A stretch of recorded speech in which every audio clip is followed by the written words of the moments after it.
So Tottenham Hotspur are set to take on Fulham this Thursday, 6 o'clock kickoff away from home, live at Craven Cottage in what is a massive game for both teams. Huge for Fulham as they want to escape the relegation zone and stay up in the Premier League until next season. And even bigger, some would argue, for Tottenham Hotspur's Jose Mourinho and his group of players, as we are going to be making a push for top four in the rest of the season. So as I say, massive game for both teams. And honestly, I think lineup wise, we go for the exact same team as we did on the weekend against Burnley. I think Jose got it absolutely spot on. The only thing I would have probably changed on the weekend is probably Dele for Moura. But honestly, Moura put in a fantastic performance, got a goal. He's the type of guy, he's so direct, down the middle, so good at what he does. He performed fantastic, and I think as a central attacking midfielder, he's actually better than he is on the wing. So for me, Moura has to start in this game against Fulham, because Fulham are a type of team that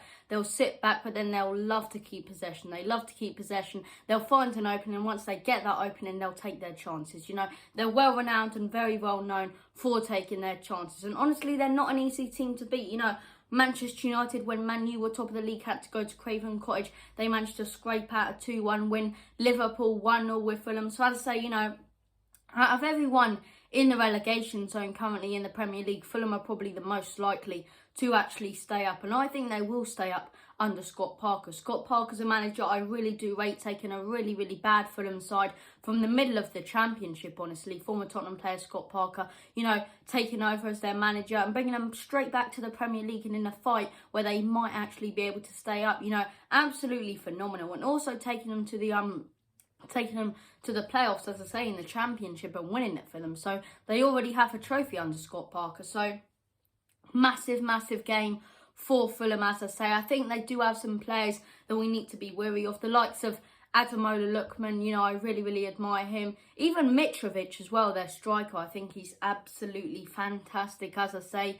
They've got some real good players. Areola in goal, I've mentioned him a lot on this show. Someone I'd love to have at Tottenham Hotspur. So as I say, they're nowhere near going to be as easy as Burnley. It's not going to be a 3 or 4-0, 3 maybe, but my score prediction for this one has to be 2-1. I think it's going to be a scrappy win, but I do think we will pick up all 3 points. But before I continue, make sure, guys, if you are watching this, to smash that subscribe button, hit the like button and tap that notification bell so you don't miss an upload. But as I say, nowhere near as easy as that Burnley game. Burnley really hard to play against that turf more. But if you're playing Burnley at home, you're very likely to absolutely smash them. But, Fulham aren't like that. They came to our stadium last time out. They got a 1-1 draw, as I say, away from home. So that was a real tough game. And from what we can recognise by Fulham is, as I say, they will sit back the entire game. They'll probably concede a goal. They'll concede some chances because their defence isn't that sharp. But their keeper makes some fantastic saves, as I say. And if you ask me, if they keep Areola, I think they can stay up this season and next season. But as I say, keeper saves them a lot. I think their keeper's absolutely brilliant. But in that first game, we could clearly see they love to keep hold of the ball. And then whenever they gave it away, they pressed us high. Obviously, we did score early on. But the way they reacted to our goal early on in our first fixture at home at White Hart Lane, at the Tottenham Hotspur or Spurs Stadium, whatever the hell you want to call it. We call it White Hart Lane. But as I say, what you could recognise in that game is as soon as we scored, their whole momentum and their whole game plan changed. And it really did shock the system. It shocked us. They managed to get a goal out of absolutely nowhere. They sat back and, as I say, they only had 2 or 3 chances in that game and they took one of them. So that was a massive result for them. As I say, they've been picking up some points recently, coming off a 0-0 draw with Crystal Palace on the weekend. If you want to hear me cover that, check out my Unbiased Premier League show that I did yesterday live on the channel. But as I say, they're not an easy game by any means necessary. And that game against Palace, as I say, Palace are really dangerous. A team that can sit back, and their counter-attack is one of the fastest in the league. But the way Fulham pressed high and then they sat back so well and got their whole team back, put 10 men behind the ball and then pressed again was really well. But the one issue with Fulham, and the one issue why they could very well go down, is because they don't take their chances. Or it's not that they don't take their chances, because they do take their chances, but they don't create many chances. And I think if their owners were to invest a little more money into Scott Parker and the team, they could be a good stable in the Premier League. They could be the next Bolton, for example. So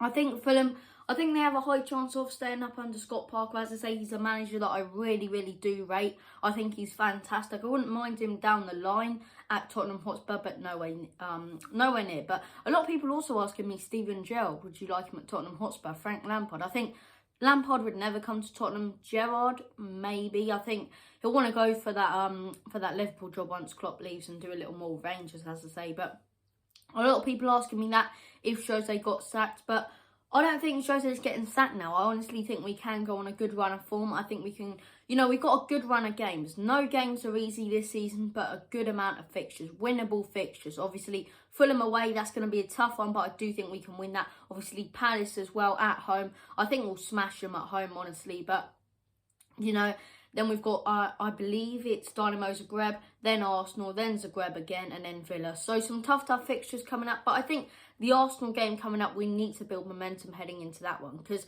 Arsenal often do score points against the smaller teams. They struggle against the bigger teams, but they do get wins against the smaller teams. So I reckon we need to pick up a good run of form. We got a good run of fixtures, as I say. We need to pick up some wins, pick up some points on the board, and head into that North London derby away from home. Obviously, it is at the Emirates. Head into that one with a lot of confidence in a team that's just come off like a really, really good win streak, like a 4-game win streak, as I say. But, I think Gareth Bale's definitely going to be key in this game. I think we have to play him.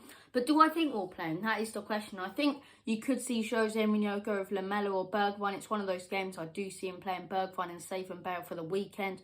I'd love Gareth Bale to play in this game. Do we play him though, to be fair? Because we've got Palace on the weekend and then this one's on Thursday. So, we either play Bale on Thursday and don't play him on Sunday, or we don't play him on Thursday and we play him, or we play him on Sunday. But I think Bergwijn should start in this game. I think defensively we should be exactly the same. I think Sanchez deserves to start after a fantastic performance. Same with Toby. Sanchez as well, I've realised, next to Toby, he's so much better. Nevertheless, this has been the preview, guys. Thank you for watching. And as always, come on, you Lily Whites.